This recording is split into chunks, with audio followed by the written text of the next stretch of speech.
So, you're writing your romance story, and suddenly you start to feel lost after the meet cute. Your characters are vibrant, but the plot, it's floating somewhere in La La Land. Well, then it's time to look at your structure. Hi, I'm Helen, a writing coach and award winning produced screenwriter with an MFA in creative writing. On my channel, I teach you the craft of romance storytelling. In today's video, I'm breaking down Dan Harmon's 8-part story structure circle and showing you exactly how to use it to write emotionally satisfying and beautifully structured romance stories.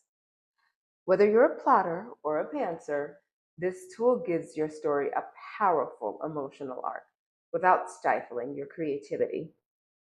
The thing is, romance isn't just about falling in love. It's about transformation. And the story circle can help you build a love story that earns that happily ever after. Let's jump into part one, you, the beginning of every love story. This is where your romance begins. Not with love, but with lack. In the you stage, your protagonist is settled into their emotional comfort zone. They think they're fine. They've figured it out. But we, the audience, can sense something is missing. They're stuck, they're guarded, or going through the emotions. Think of Laura Jean at the beginning of To All the Boys I've Loved Before. She's hiding behind fantasy crushes, convinced she's safer staying invisible than risking a real relationship. That's her emotional baseline, her you. As a writer, this stage is your chance to show us who your character thinks they are before love interrupts. It's what makes their emotional journey meaningful. The more clearly you establish this starting point, the more satisfying it is to watch them grow, fall in love, and ultimately change. So ask yourself, what's their emotional status quo? And why is it no longer working? Once we've established who your character is, it's time to uncover what they're missing, even if they don't know it yet. In part two, the need phase, your protagonist's emotional status quo starts to crack. This isn't about external goals like finding a boyfriend or save the bookstore. It's deeper. It's about what their heart aches for: connection, trust, safety, freedom, forgiveness. The love interest won't solve this for them, but they will trigger the need to confront it. Take Harry in When Harry Met Sally. He insists he's fine being single, but beneath the sarcasm is loneliness and a fear of intimacy. His need isn't for a date, it's for vulnerability and real emotional closeness. As a romance writer, this stage helps you anchor your character's emotional arc. So ask, what's the emotional hole in their heart? And how has love been avoided or feared because of it? That need is the magnet that pulls them into the next stage. Once that emotional need has been stirred up, we hit the moment where your character can't go back. They've been nudged, shoved, or straight up dragged out of their comfort zone. This part, three, the go stage, where the romance truly begins. In romance storytelling, this is often where your protagonist takes the first emotional risk. They say yes to the unknown, even if they do it kicking and screaming.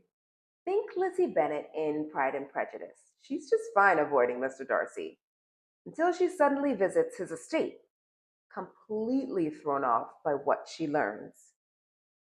That's a go moment. New information, new feelings, new discomfort.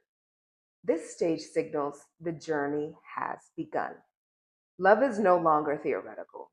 It's standing right in front of them, complicating everything. And now your protagonist has taken the plunge. But that doesn't mean they're all in. Not yet. Welcome to part four, the search phase, where the tension is brewing. This is the part of your romance where the characters are learning about each other while also resisting each other. Think flirtation laced with sarcasm, one step forward, two steps back, emotional dances, and those delicious near kisses. They're drawn to each other, but their internal fears, or past wounds keep them from surrendering. A great example, Tessa and Hardin in After. Their chemistry is off the charts, but so is their emotional baggage. Every moment together is laced with tension, denial, and heat. This face gives your story movement. It's full of hope, doubt, longing, and conflict. The characters are searching for connection, but they haven't found safe ground yet. After all that push and pull, something gives. In part 5, the find phase, we hit the emotional midpoint, the moment where the truth starts to break through the noise. This is where your protagonist glimpses their real feelings and maybe even dares to hope for more. It could be a kiss, an act of care, a vulnerable confession, or even a small moment that changes everything. But it's clear this isn't just chemistry, this could be love. This stage is powerful because it shifts the tone. Your characters are no longer just dancing around each other, they're emotionally exposed. And once they find those feelings, there's no going back. Once true feelings are out in the open, it's time to test them. In part 6, the take stage, this is where your characters have to risk something, maybe even lose something to move forward. This is the emotional climax brewing. Something happens that forces them to confront their biggest fear: rejection, betrayal, failure, or even the fear of being truly known. Love isn't all sparks anymore. It's terrifying because it means change, and that comes with a cost. The take moment asks, can they face hard stuff and still choose each other? This is the storm before the calm, the moment where your characters and readers aren't sure if love will survive. But trust me, the emotional payoff is coming. After the emotional fallout of the take stage, your character reaches a crossroads. This part, the return moment, where they must make a conscious choice: retreat into fear or step forward with love. It's not just about choosing the other person, it's about choosing growth, vulnerability, and the emotional truth they fought so hard to avoid. This decision is what earns the happily ever after. In the photograph, May has to face her fear of emotional abandonment, passed down from her mother, and decide whether she'll let it define her future. Her return moment isn't just about getting with Michael, it's about choosing not to run. In your story, this turning point will be pretty powerful. It says, I've changed, I'm ready. Whether that choice leads to a reunion or a second chance moment, it signals that love, real earned love, is now possible. They faced their fears, they've chosen love, or themselves, in a way that proves they've grown. Now we arrive at part 8, the change stage, the happily ever after, or happy for now, that feels real because it's been earned. This is where we see how the character is no longer who they were at the beginning. The emotional need from earlier, it's been fulfilled. Not by love alone, but by their willingness to grow, trust, and be vulnerable. A perfect example, Sylvie's love. By the end, Sylvie isn't just in love, she stepped into her full power. The love story is beautiful, yes, but it's her transformation that makes the ending feel like a satisfying exhale. Your story should leave your audience feeling hopeful, not just because your couple ended up together, but because they earned it. And when love is earned, that's what keeps your audience coming back. So there you go. Dan Harmon's 8-part story circle, reimagined for romance writers like us. From emotional cravings to hard-won happily ever afters, this structure helps you shape love stories that feel deep, honest, and unforgettable.